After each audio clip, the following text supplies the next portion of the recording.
I've decided that we're going to power this old motorhome from the 90s off free power from the sun.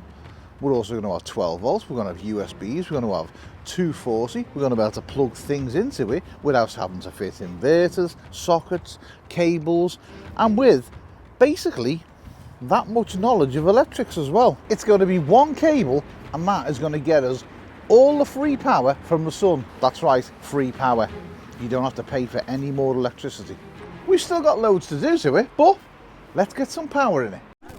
Now, I found something really weird when I was doing the electrics. So that is a plug for what would be a shaver or something like that. Now that was attached to the van with a socket, but it was an old telephone socket. So they screwed that on there. They had the cables coming through the back there. Why? Like, why? Honestly, the mind boggles. So what have we got to do? Well, basically we've got to pull a cable through there to go right to the very back for a night heater. There is a heater switch on there. The cable goes to somewhere really strange, and I will show you that in a minute because it's quite bizarre why the cable comes out where it does. But anyway, we'll tackle that in a minute. Also, we've got to route a cable through from the actual fuse board up into the cupboards, which are up here, so we can get a plug in to the anchor so we can run the van off the power station when we need to. So we've got two cables to find. I think I found one of them. Well, I have found one of them. Have I? Can't remember. Anyway, I think I have found one of them. I can't remember. I mean, mine's gone blank. Anyway, we've got two cables in there right now which are going to things. We need to find out what them things are. Then we need to disconnect whatever those things are and connect them up to the things that we want them to be. That makes sense to somebody? I hope it does. Right. So right there in the fuse box, we've got a load of fuses. Now this switch here, which is that one, goes to a heater, which is this white cable. That goes down to there, which is that white cable.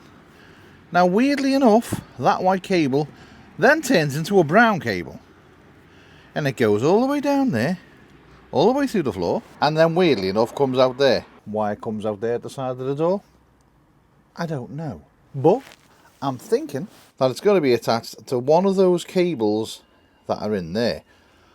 This one here, which was on the telephone socket, it goes to this brown here, which I am presuming it goes to there, which is marked up as awning lights, but we will see.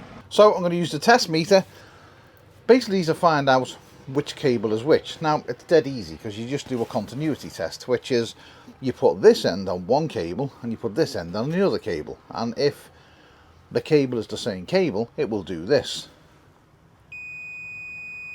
It still blows my mind that someone has put a shaver port in the telephone socket, but I mean, thinking outside the box, I'll give them that.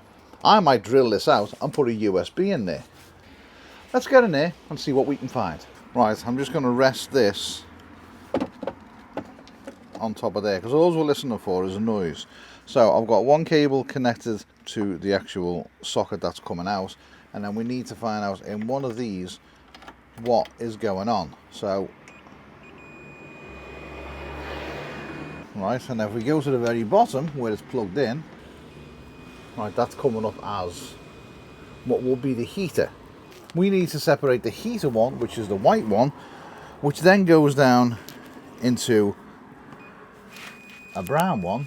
We need to separate that and make that one only cable, because we want that cable going right to the back for the night heater. Right, let's get this off and see what we've got going on behind here. Right, okay, so we've got the cable that goes through to the side of the door. That is wired in right there to that. Now we don't need that because that's no good. We don't want that, so we're going to undo that one first and get rid of it. There we go. That's that gone. Right, I've just tried for about the past hour to try and find where this cable goes to. and I can't find it, but I do have a solution. So we do have the heating there, and then the brown one there goes to an awning light. Now if we follow the brown one down, the brown one goes to there. As you can see, there's nothing coming out of it, so I'm going to swap this one here over to there, so that's connected to the awning light, and then this one here, which was going to be the heater light, that can then go to the heater. A little bit of a swap around with cables, but it does exactly what we need it to do. And then the awning light is on a switch anyway, so we could technically just leave the switch off for the other one until we find out what it is, because we don't know. So I'm going to swap them around now, and we can go from there. I'm kind of done in here now, because we've got a cable that goes through to the bottom there, which is on a block that we know we can use for the heater, and it goes to the heater switch. The other one is flipped over to the awning switch, so we know that's going to be safe. And we've got a cable that's going in, which would be the cable that goes to the main battery, the starter engine battery, and that comes through and comes down here, which will then get plugged in to the accessory port, or the cigarette lighter, in the power bank. Right, so this can all go away now. We're done with it. Right, now we're finished with this, we can carry on giving this a painting all around and freshen it all up. Then we can get the door back on, and that is done in there. Still needs a bit of B2B battery charger, which we've got, but we'll do that in good time. We need to get this through to the power bank. Right, absolute pain in the behind.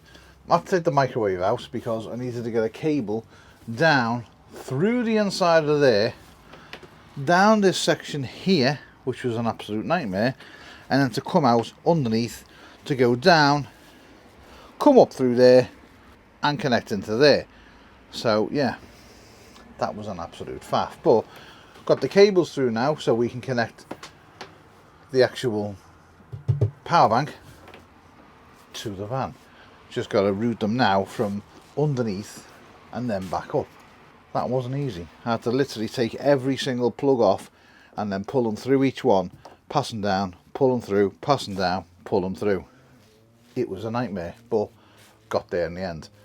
Right, I need to get them underneath the van and then back up where the fuse box is. Oh. Right, weirdly enough, all the cables from the van go down underneath the van and back up.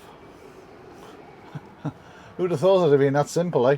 I thought there might have been trunking or a channel or... No, it was under and back in. So, I put cable in there, I put it into new fresh trunking, I brought it up here. I was going to connect it to this cable, but I'm not going to bother. What I'm going to do is I'm going to pull it straight up to the fuse box again that I put in before, that I've now removed. So I was going to get this through into there, pull it out, connect it up. This is one of them jobs where you need two people, or just luck. I'm open for luck.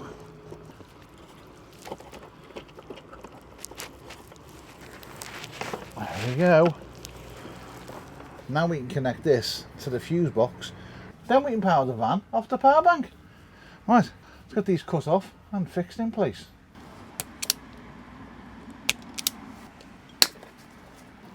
You certainly don't get much room here. Right, cables are all in. They're all through, they're all connected that end, they're all come through to this end. Obviously it's going to be on a plug, but as soon as we plug this in, there we go, you've seen the lights under there come on. So we can now have no worries, even if the actual leisure battery runs dead. We've got this one in there, running off solar, running the van, and it runs everything in the van as well. So we've got two options, battery, power bank. Oh, right, now I've got to put the microwave back in. Right, well that's us done. That's the van wired into the power station, and it can be any power station. It doesn't have to be the same one we've used. Any power station will do. I mean, some power stations even have an output which is 25 amps, so you could technically run everything, even the night heater, off the power station. This one we've got, we can't. It's only a normal plug socket that goes into a car.